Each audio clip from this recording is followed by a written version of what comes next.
Hey Chuck, Hey Mark. why don't you give us a tour of the new place? Okay. We do have our magic display back in full effect for the local gamers. Gotta have the fridge, everybody needs a soda. Behind the counter, those are all variant covers.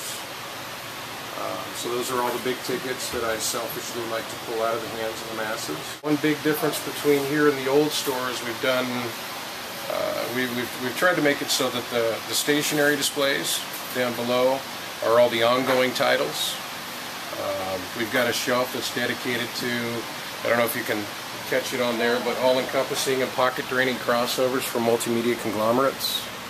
That would be your Fear Itself, your Flashpoint, your Civil War, basically anything that the big two like to put out and suck your pocketbooks dry.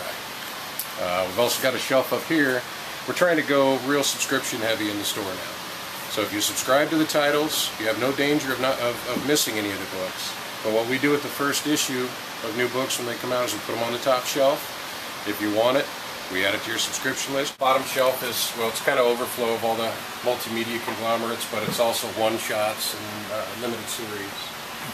We've also made a space dedicated to our favorite indie books.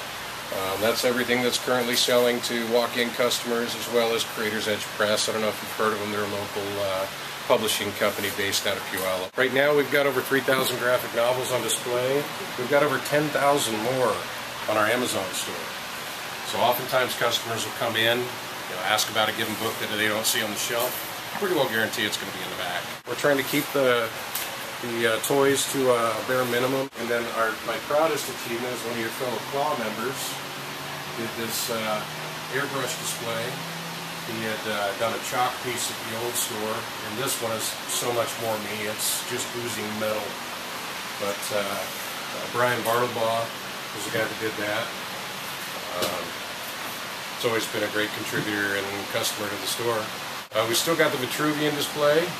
A lot of big-name artists have contributed Vitruvian, their take on Da Vinci's Vitruvian Man, and we continue to get more, so you're going to see the wall space continue to fill up.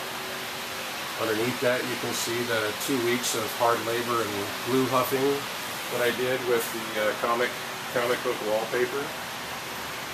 That's actually 79 books. At some point I'll actually have a contest for the customers to see who can name the most. Upstairs is kind of my private loft, which as we get it set up will be available to regular customers to go up. I can show you the trash heap, which will probably make a better or give you a better understanding of why I moved to this location. We've got lots of stuff. In this back room we've got well over 500,000 comics, as well as various toys, HeroClix, action figures, statues, and unfortunately, even with the size of the old store, we didn't have the room to display everything. And then behind these doors would be what's actually in the Amazon store. Like I said, well over 10,000 graphic novels. We've got toys, we've got games, we've got well over about 4,000 books listed right now. Like I said, once we get done listing all this stuff, we're going to be over 500,000 items on the Amazon store. I heard that your Amazon store is the only comic book store on Amazon with a 100% satisfaction rating. And I'm blushing. But yeah, I mean, I don't know how many of those other stores out there are actually retailers as well, but if you don't know how to take care of your customers, you shouldn't be in business. So how long have you been open here? Since June 1st. And we're only open Wednesday, Thursday, Friday to the general public. Reason being is I've got to spend a lot of time listing all that stuff in the back, as well as I'm taking on some new ventures, one being Creators Edge Press, which you can do your research on that if you feel so inclined. The other is I'm going to be a regular contributor on the BJ Shea Weekly Geekcast, which you can go to KSW.com and click on BJ Shea, or actually click on podcasts and look up the Geekcast. And then I'm also going to be a regular contributor at TwistedGeeks.com. Thanks for showing me the store, Chuck. My pleasure. Come back anytime, as long as it's Wednesday, Thursday, or Friday.